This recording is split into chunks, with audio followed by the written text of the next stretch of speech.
You ask Tiger to solve. This deals with linear equations with one unknown. The final result is x equals 1 over 2. Let's solve it step by step. Group all constants on the right side of the equation. Subtract 7 from both sides. Group like terms.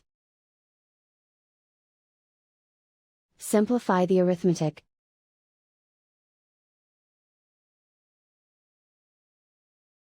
Isolate the x.